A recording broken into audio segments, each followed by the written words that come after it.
Bonjour, je suis Raphaël Galichet, je suis maître de conférence à l'Université Paris Diderot et à l'Observatoire de Paris. Aujourd'hui, nous allons chercher à savoir ce que sont les exoplanètes.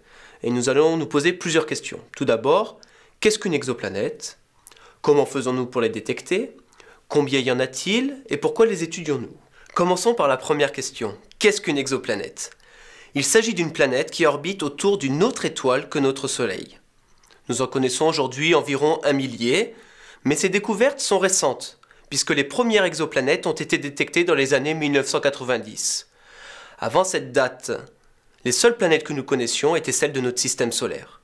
Nous allons d'ailleurs commencer par parler des planètes de notre système solaire, pour mieux comprendre pourquoi on dit souvent que les premières détections d'exoplanètes ont bouleversé notre façon de comprendre la formation planétaire. Il y a beaucoup d'objets dans notre système solaire. Mais aujourd'hui, nous ne parlerons que du Soleil et des planètes. Le Soleil est l'étoile qui se trouve au centre de notre système, et les planètes sont au nombre de 8. Il y a Mercure, Vénus, la Terre, Mars, Jupiter, Saturne, Uranus et Neptune. Et toutes ces planètes orbitent autour du Soleil sur des trajectoires quasi circulaires, c'est-à-dire que leur distance à l'étoile est quasiment constante. Représentons le Soleil puis la Terre. La distance Soleil-Terre est appelée unité astronomique et on la note UA. Il s'agit d'une unité de longueur. Plaçons maintenant toutes les planètes du système solaire sur ce schéma. Jupiter est environ à 5 fois la distance Soleil-Terre du Soleil.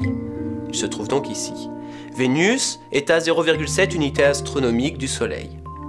Et on peut placer de cette manière toutes les planètes sur ce schéma, qui représente la distance de la planète à l'étoile. Considérons maintenant un autre paramètre physique important pour caractériser les planètes extrasolaires, leur masse. Et déplaçons chacune de ces planètes verticalement sur le graphique. Commençons par Jupiter et prenons sa masse comme référence. Saturne est 3 fois plus légère que Jupiter. Uranus et Neptune sont environ 20 fois plus légères. La Terre et Vénus sont environ 300 fois plus légères. Et les autres planètes ne sont pas visibles sur ce graphique qui donne la masse des planètes en fonction de leur distance à l'étoile. Ce que nous pouvons remarquer sur ce graphique, concernant le système solaire, c'est que les planètes massives se trouvent dans la partie externe du système, tandis que les planètes légères se trouvent proches de leur étoile, qui est le Soleil. Avant les années 1990, nous ne connaissions que ces 8 planètes, et les modèles de formation planétaire expliquaient bien la répartition des planètes en fonction de leur masse dans le système solaire. Seulement dans les années 1990, les astronomes ont commencé à détecter autour d'étoiles proches d'autres planètes, les planètes extrasolaires. Et quelle fut leur surprise?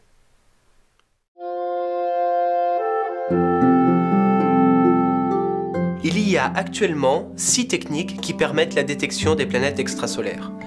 L'une consiste à faire l'image de la planète, mais cela est très compliqué comme nous le verrons plus tard.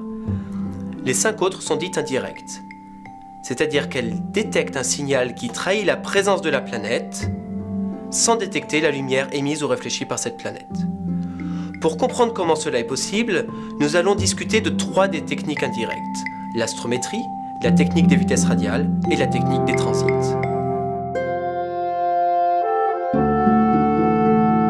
Considérons une étoile et sa planète. On dit souvent que la planète tourne autour de l'étoile. Dans la réalité, l'étoile et la planète tournent toutes les deux autour de leur centre de gravité. Si on observe un système étoile-planète, généralement, l'éclat de la planète est tellement faible que sur les images, on observe uniquement l'image de l'étoile. Seulement, comme l'étoile bouge, si on détecte ce mouvement, on est capable de dire qu'autour de cette étoile, une planète est en train d'orbiter. Toute la question maintenant est de savoir comment est-ce qu'on mesure ce mouvement stellaire. Ce mouvement a 2 composantes par rapport à la ligne de visée qui relie l'étoile à l'observateur. Il y a une composante transverse et une composante longitudinale. La composante transverse est détectée par astrométrie, en mesurant le déplacement de l'étoile sur la voûte céleste. Malheureusement, les instruments actuels n'ont pas la précision requise pour détecter ce déplacement et aucune exoplanète n'a été détectée par astrométrie. La deuxième composante, la composante longitudinale, est mesurée par la technique des vitesses radiales qui permet de détecter la vitesse de rapprochement et d'éloignement de l'étoile par rapport à l'observateur. Et si on détecte que l'étoile se rapproche et s'éloigne de manière périodique, on est capable de dire que c'est parce qu'il y a une planète qui orbite autour d'elle. Reprenons le graphique qui donne la masse de la planète en fonction de la distance étoile-planète. Nous avons vu dans le cas du système solaire que les planètes massives orbitent loin de leur étoile, tandis que les planètes légères, telluriques, sont proches de leur étoile. En 1995, la technique des vitesses radiales a permis la première détection d'une exoplanète orbitant autour d'une étoile similaire au Soleil. Et la surprise fut grande, car la masse de la planète est grande et cette planète se trouve très proche de son étoile. De plus, depuis 1995, des centaines d'autres exoplanètes similaires ont été détectées. On les appelle les Jupiters chauds. Et les modèles de formation planétaire ont dû être ajustés pour expliquer la formation de ces objets.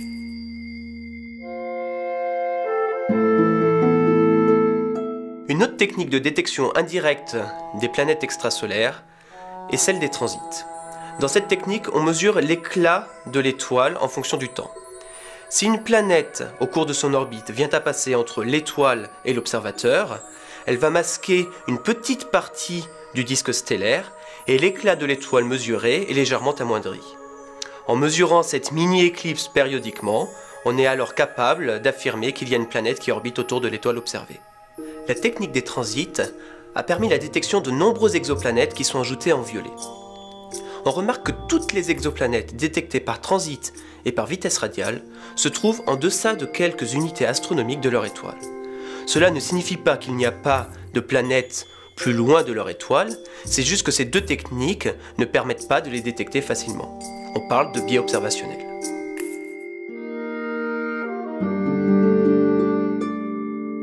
Pour détecter ces planètes qui orbitent loin de leur étoile, il n'y a actuellement qu'une seule technique, l'imagerie directe.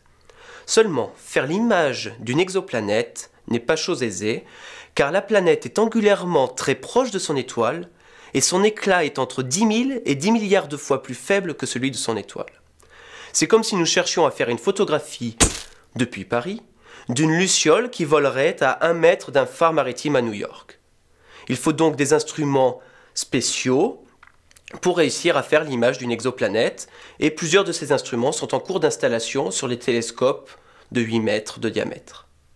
En attendant que ces instruments soient disponibles, quelques images d'exoplanètes ont été obtenues dans des cas favorables, comme autour de l'étoile Beta Pictoris qui est entourée d'un disque de débris.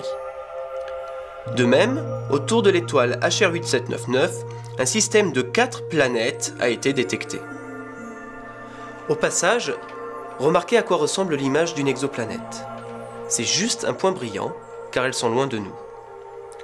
Pour comprendre, imaginez que vous vous éloignez énormément de la planète Terre, son image devient de plus en plus petite et tend vers un point. On ne peut donc pas avoir de détails sur la surface des exoplanètes en regardant leur image. En revanche, on a énormément d'informations, car on détecte la lumière réfléchie ou émise par la planète. Et en faisant une étude spectroscopique de cette lumière, on peut remonter à la composition chimique et à la température de l'atmosphère de la planète. Revenons sur le graphique et ajoutons les planètes détectées par imagerie directe en rouge. Elles se trouvent toutes dans la partie externe de leur système exoplanétaire et elles sont toutes très massives. Il ne faut pas conclure qu'il n'y a pas de planètes plus légères à ces séparations, c'est juste que les instruments utilisés en 2013 ne sont pas suffisamment performants pour détecter des planètes plus légères. Il s'agit de nouveau d'un biais observationnel.